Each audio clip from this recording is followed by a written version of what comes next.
La Russie est en train de perdre en Ukraine, et nous ne parlons pas seulement de la guerre, la Russie est en train de se perdre elle-même. Alors que plus de 1000 soldats meurent chaque jour, des statistiques choquantes sont désormais révélées. Elles nous montrent deux choses. L'armée de Poutine s'épuise et la Russie ne s'en remettra pas avant 100 ans après la fin de l'Ukraine. La folie de Poutine s'est révélée alors que ses soldats meurent en masse inimaginable. Pour la Russie, l'avenir paraît bien plus sombre qu'avant l'invasion de Poutine. Tout commence par la forte augmentation des pertes que la Russie connaît ces derniers mois. Selon le Financial Times, les responsables ukrainiens et européens affirment que les pertes russes au combat sont plus élevées que jamais. Ce qui a pour effet secondaire de rendre chaque offensive russe suivante plus faible que la précédente. À long terme, la Russie se place dans une situation où tout le pays sera au bord de l'effondrement au cours des prochaines décennies. Nous allons d'abord en parler. Vérifions les chiffres pour savoir s'ils sont aussi mauvais que le dit le Financial Times. Spoiler, c'est le cas. En février, le commandant en chef de l'armée ukrainienne, Oleksandr Syrski, a révélé deux choses. Premièrement, la Russie avait perdu 30 et 1700 de ses soldats rien qu'en janvier. Et deuxièmement, les niveaux de recrutement russes sont loin d'être aussi élevés, assez pour remplacer la chair à canon envoyée par Poutine. Ces pertes s'ajoutent à celles déjà subies durant 4 ans de guerre, qui ont coûté à la Russie plus de 1,2 million de soldats. Rien qu'en 2025, United 24. Médias estiment que la Russie aurait perdu 415 000 soldats, soit une moyenne de 35 000 pertes par mois. Il semble que l'Ukraine ait ralenti en janvier, mais rien n'est plus éloigné de la vérité. Le chiffre de 415 000 soldats concerne les pertes, qui incluent les morts, les blessés, les capturés et les désertions. Quant aux 30 et 1700 Russes éliminés en janvier, il s'agirait soi-disant uniquement de morts. Les drones ukrainiens ont été très actifs pendant le premier mois de l'année, et chacune de ces pertes a été filmée par les drones qui en sont responsables. Ces vidéos sont ensuite téléchargées sur le système Delta ukrainien pour vérification. Il n'est pas nécessaire d'être un génie des maths pour s'en rendre compte. 31 700 soldats morts en janvier, cela représente plus de 1000 pertes par jour. 1022,6 pour être précis. Si l'on ajoute les 35 000 pertes par mois observées en 2025, le chiffre, en incluant d'autres types de pertes, dépasse probablement 1160. Syrski souligne aussi que la Russie perd désormais ses soldats, plus vite qu'elle ne peut les remplacer, son taux de perte étant très élevé. En janvier, la Russie a enregistré un déficit de 9000 soldats lors du recrutement, marquant un tournant pour l'Ukraine. Elle poursuivra ses actions, mais la réserve autrefois inépuisable de main-d'œuvre russe diminue désormais. Quand l'Ukraine élimine plus de soldats que la Russie n'en recrute, la force d'invasion de Poutine, et la Russie en général, s'affaiblit fortement. Vous verrez bientôt pourquoi. Pourquoi la Russie ne recrute-t-elle pas simplement plus de soldats ? C'est une question logique que vous pourriez poser. Le Kremlin a montré à de nombreuses reprises qu'il était prêt à dépenser beaucoup d'argent pour engager plus de chair à canon pour la guerre de Poutine. Cependant, cette approche échoue désormais, car la plupart de ceux qui acceptaient cet argent ont déjà été sacrifiés. La Russie dispose donc d'un vivier de soldats de plus en plus limité. Les fortes primes ne suffisent pas à motiver assez de Russes comme Mityour à combattre en Ukraine, forçant l'armée de Moscou à recruter davantage de criminels présumés. Le Financial Times a indiqué le 10 février que des conscrits subissent des pressions pour signer des contrats après leur service, et que des soldats blessés sont redéployés. Si la Russie avait été attentive, elle aurait anticipé la crise du recrutement. En 2025, le recrutement militaire en Russie avait déjà diminué, selon le Moscow Times en janvier. Pas beaucoup. La Russie elle-même s'est fixé un objectif de 422 000 nouveaux soldats, selon le porte-parole préféré de Poutine, et elle affirme avoir dépassé cet objectif de 704 personnes. Mais le chiffre cité était bien inférieur aux 450 000. Medvedev a déclaré que la Russie avait recruté en 2024, et que les 422 000 recrutements étaient dus aux efforts accrus des recruteurs russes. Pour recruter les exclus présents sur le champ de bataille en Ukraine, il faut ajouter aux morts causées par les drones ukrainiens un taux de désertion record chez les soldats russes. Selon United, 24 plans médias, 70 000 soldats russes devraient abandonner leurs unités d'ici la fin de 2025. Un petit calcul nous montre que cela représente environ un sixième du total que la Russie a recruté pour l'année. Et c'est encore un autre problème auquel Poutine est se confronter. Le Financial Times indique que la désertion en Russie atteint un record depuis le début de la guerre. Cela montre que les non-combattants et les désespérés enrôlés de force par Poutine comprennent que de grosses primes importent peu face aux éclats de drones. En parlant de personnes désespérées, cette expression décrit assez bien les proches de Poutine qui courent dans tous les sens au Kremlin, en ce moment. Ils savent qu'ils doivent maintenir leurs chiffres.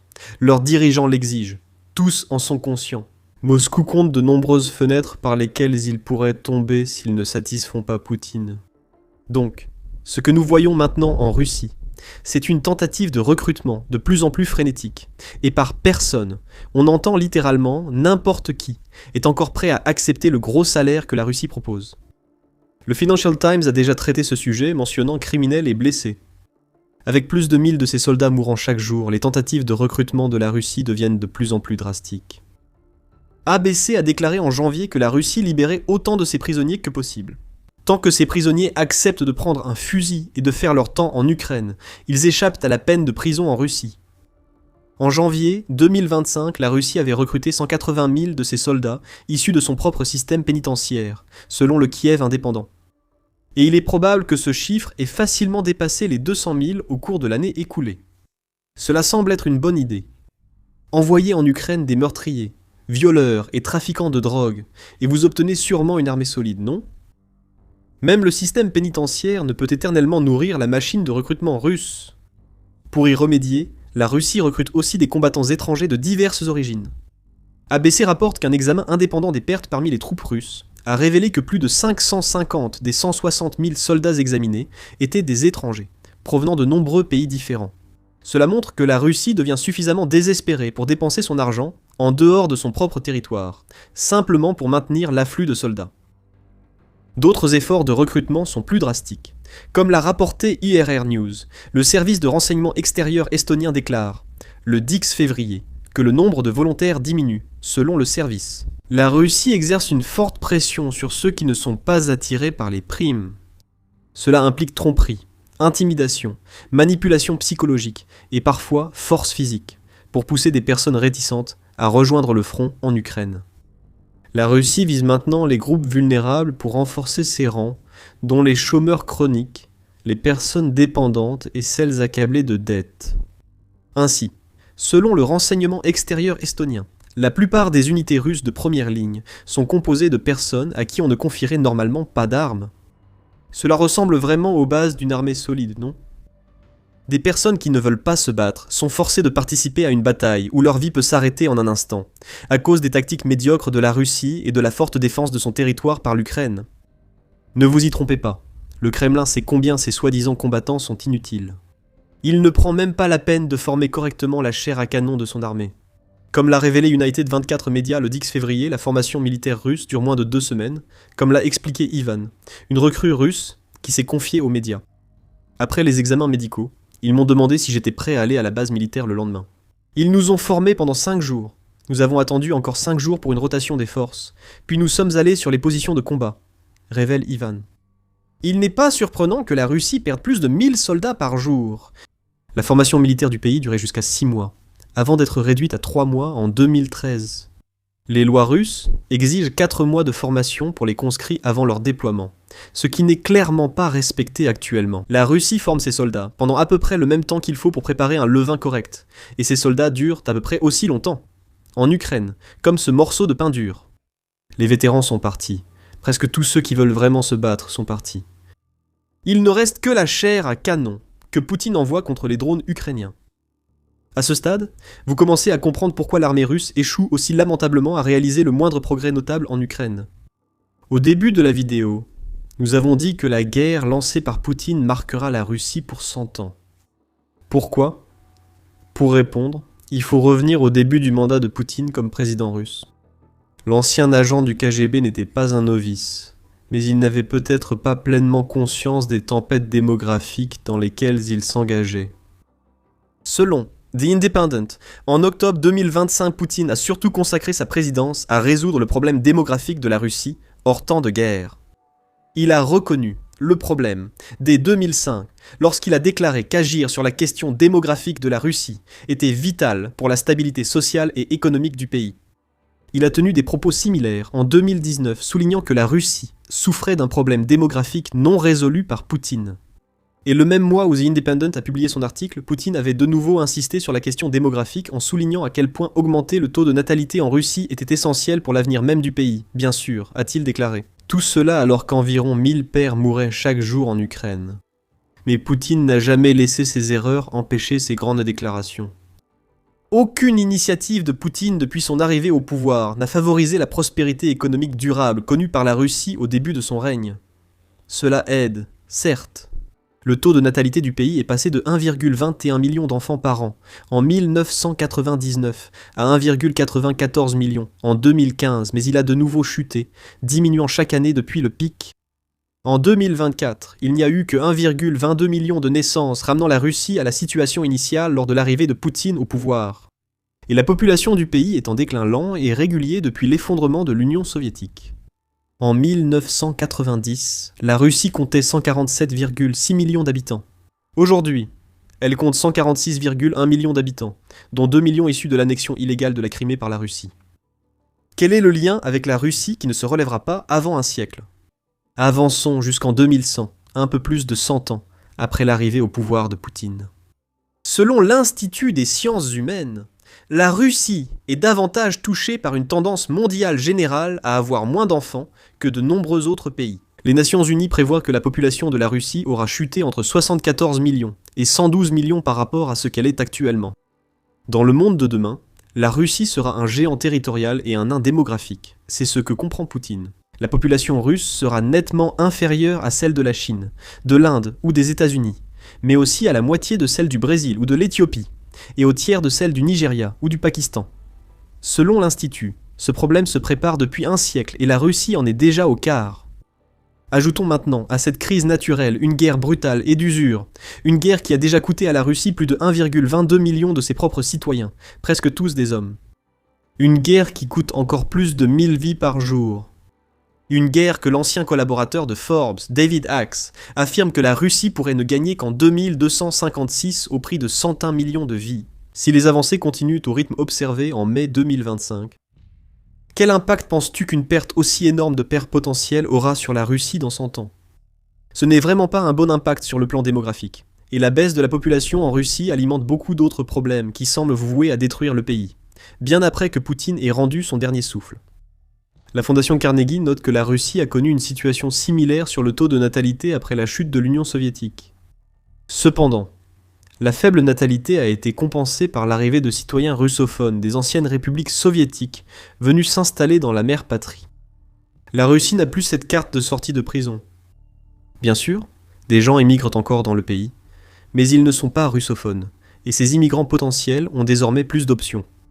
Le fonds évoque les travailleurs d'Asie centrale qui allaient autrefois massivement en Russie.